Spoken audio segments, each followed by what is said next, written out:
guys, welcome back to Irish Footy Vlogs. Welcome back to another season review. This time's the turn of Waterford FC. Delighted to welcome Sean back to the show. Sean, what's up? Yeah, not too bad, Keith. Getting ready for Christmas? Yeah.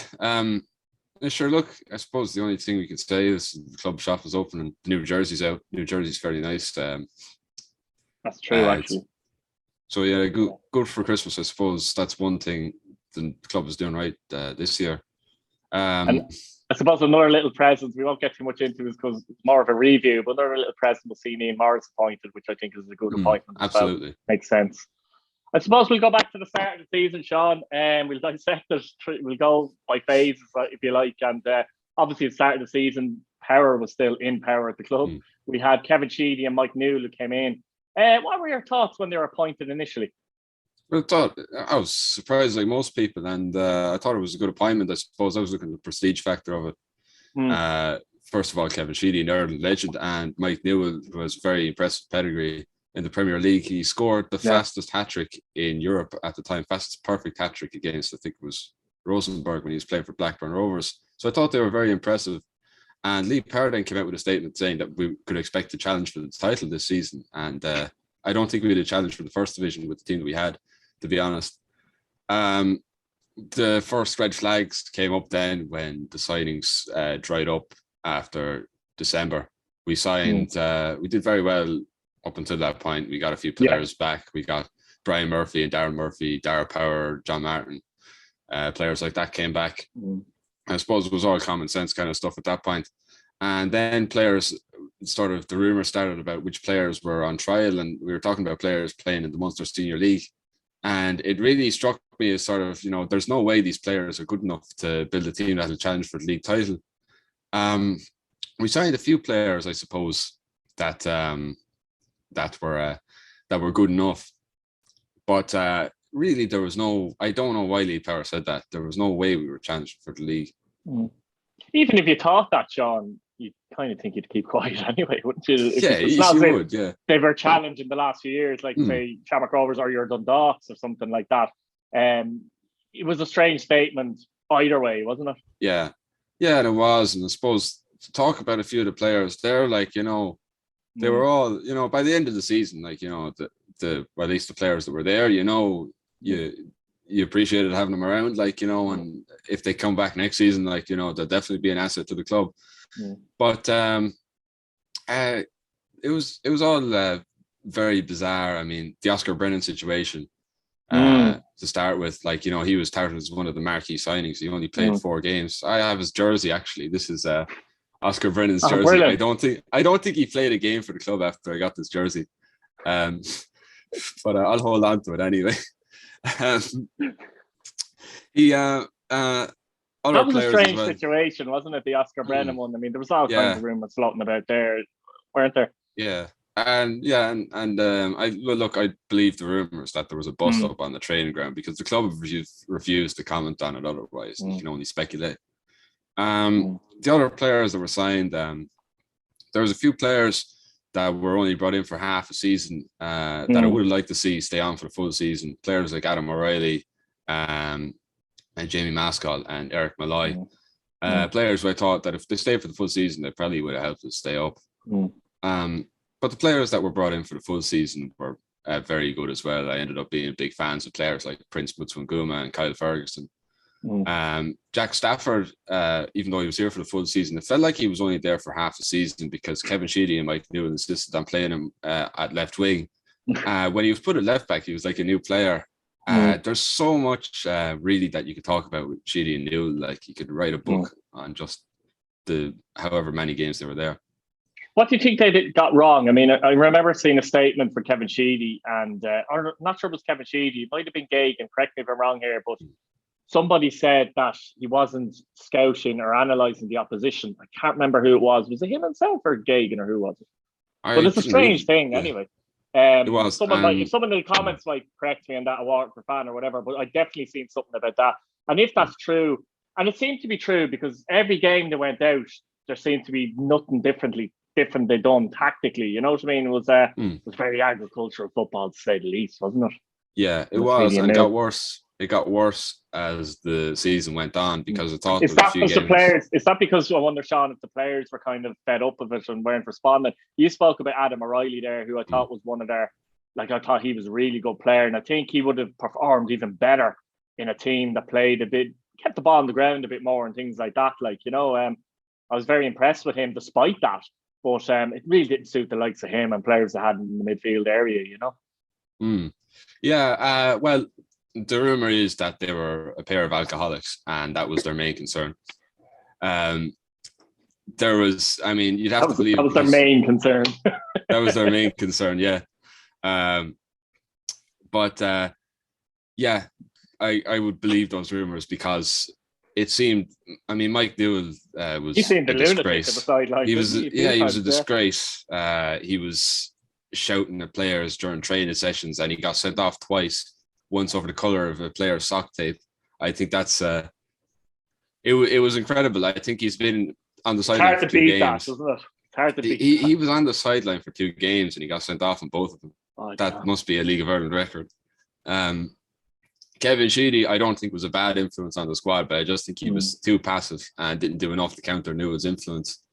It was so strange. And as I said, it kind of got worse as the season went on because I watched, the game against Drogheda to open the season that we lost 1-0. We lost to a late goal. You think, fair enough. Well, look, it's the first game they've really played together. They'll get better as they go on. They played a good Sligo team the second game. Went 1-0 up, created a lot of attacking chances. I thought, okay, well, they're building in the right direction. Then they went away to Derry and beat Derry. And they were unlucky then to lose away to Finn Harps and figured, well, fair enough. Finn Harps is never really a happy hunting ground for us anyway.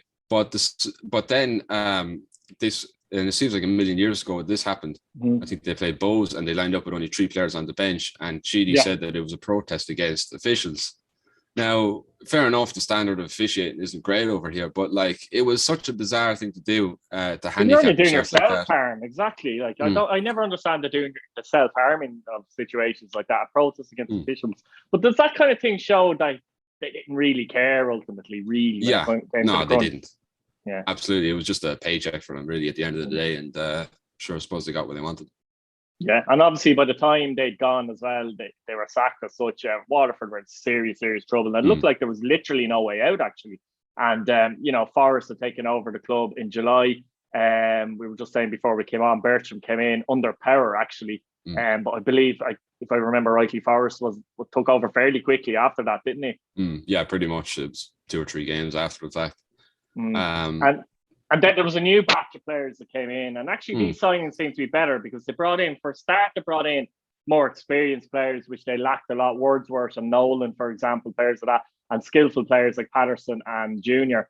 And suddenly Waterford basically went on a run and things started to seem to improve. Bircham seemed to know what he was doing tactically and stuff like that. It wasn't exactly free-flowing, rather, football either, but it wasn't hoofball. Now, I know they went back to that, you could argue, at the end of the season. But when things are going well and stuff, they made a right cut of it, to be fair. And Bircham did he nearly got them out of there, didn't he? Yeah, absolutely. And before that even, there was the COVID situation. So it really seemed really hopeless. If that didn't happen, who knows what might have happened. The turning point of the season, I suppose, came when we played Dundalk away and we won 3-1. It was the first time we won in Oriel Park in something like 18 years. That was even before the new batch of players came in. We were still playing with the likes of Jamie Maskell and Adam O'Reilly, who played a huge part in that game. It was winning. When those new players came in, we were like a different team. Phoenix and Junior on the wings were unreal. They played their first game away to Drogheda, and the difference between the first game of the season and that was night and day. Junior scored a very nice goal. He turned the defender inside out, put a lovely finish. And even then, the old players that were there that stayed on, it was like a breath of fresh air for him. Prince, he reminds me kind of what Akinada used to do for us in Power's initial seasons, but he's better because, he can take the ball down, and he scored a few important goals for us over the course of the season. Anthony Wordsworth in midfield as well. Experienced players like that and like Eddie Nolan were huge for us as well. Anthony Wordsworth actually got sent off twice in his first 2 games, I think, for us. Yeah, one of them was completely harsh, though. I recall. Yeah, it was. I can't remember who it was against, but he kicked the ball away. But it was Athlone. That's right. Clearly, yeah, that's right. He was clearly passing the ball as well. Yeah. Like it was a pass. You clearly see, and that was harsh. But he wasn't very happy with that. I think it really wasn't. I remember. to be fair, yeah, but to be fair to him, he said, look, I'm just gonna have to keep my mouth shut, and he did after that. I don't think he got sent off. Greg Halford was another one that came in, obviously a bit of experience as well. Oh yeah.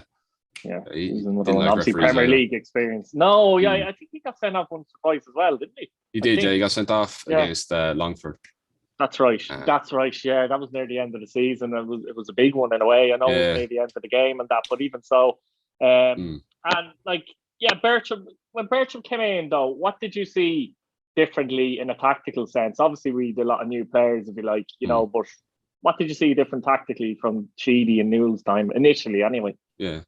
Well, first of all, that we played passing football and we weren't just huffing it up the field. I think that was the main difference. It was attractive football as well. I mean, people came to the RSC not expecting us to win the games, or not expecting us to win the league, but just expecting us to play nice football. And for a while, we were doing that.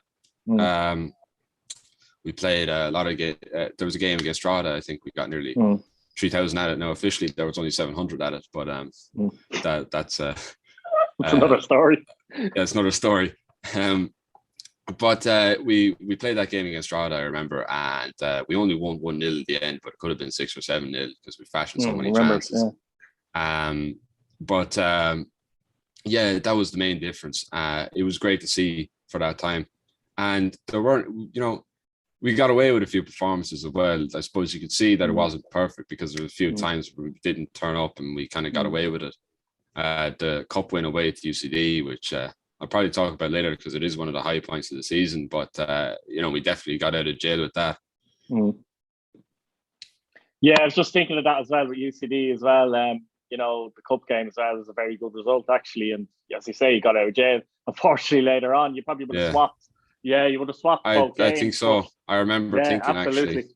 I remember thinking that when we played them, after we played them in the cup, like definitely didn't want to come up against them in the playoff because they'd probably be hungry for revenge.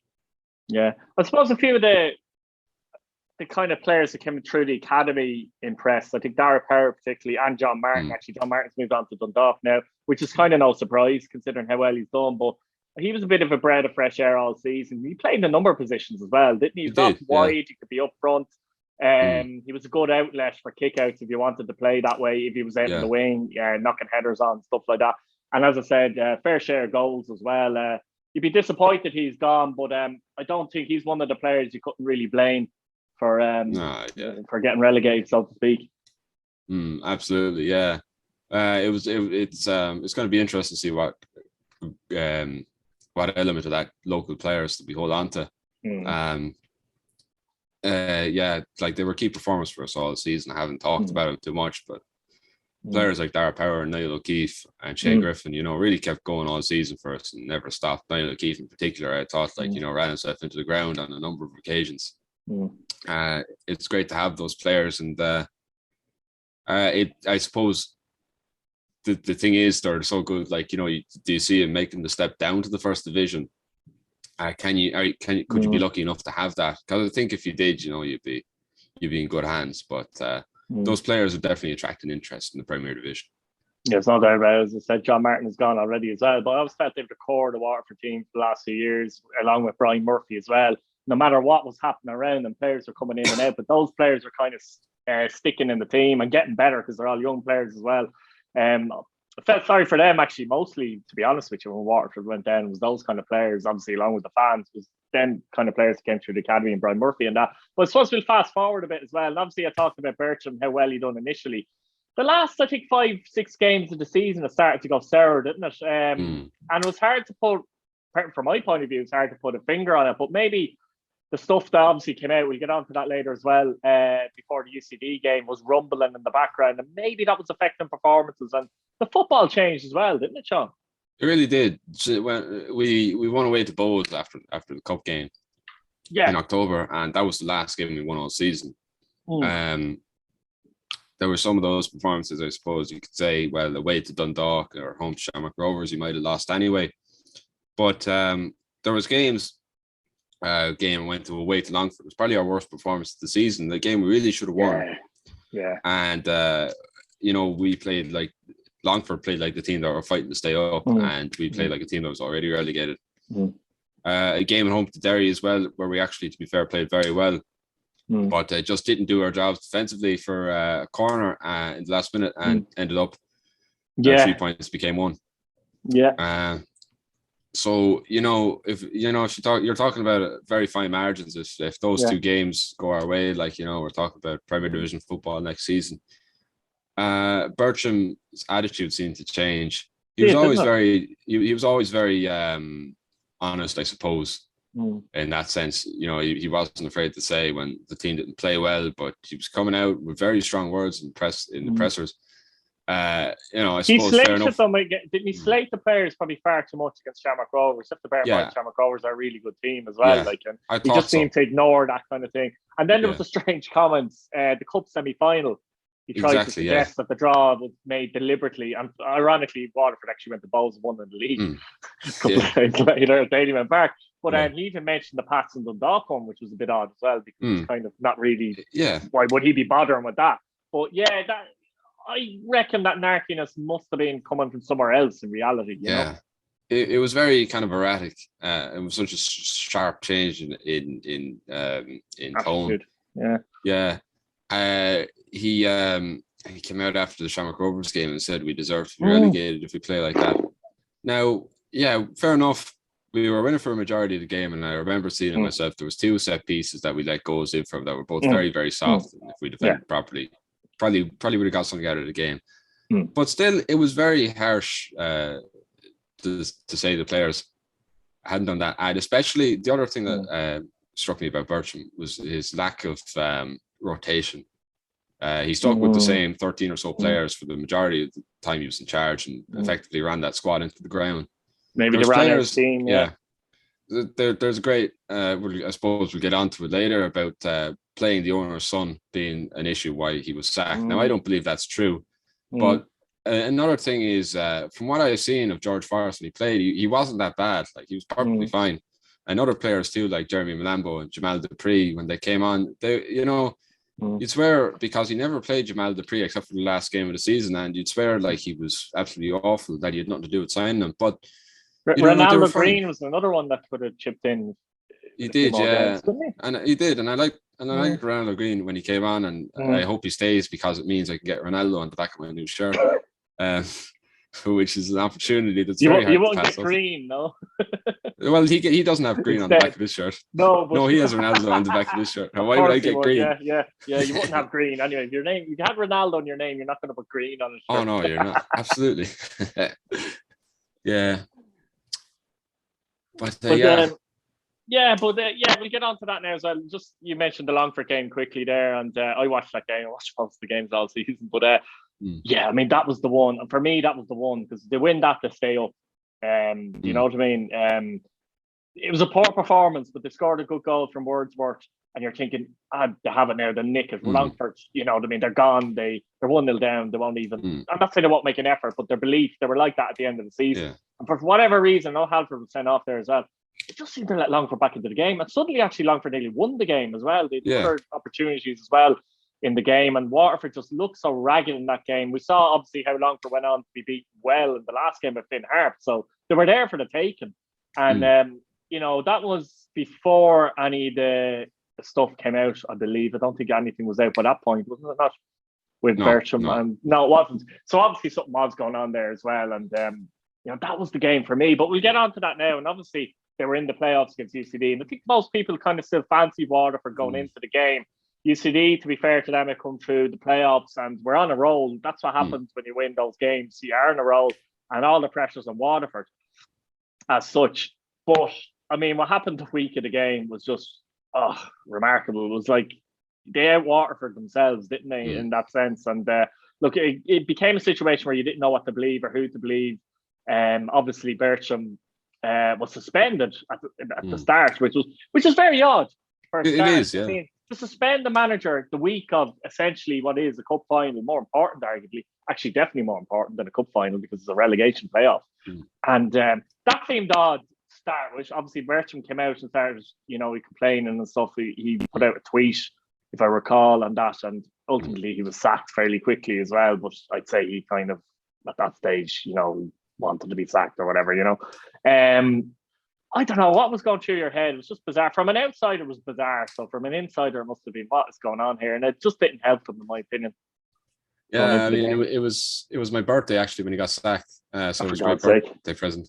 I woke up to it and I thought it was a joke. Well. Yeah, it really went. It was a great start. Some birthday cake, and Marc Bircham has been sacked with a couple of days to go.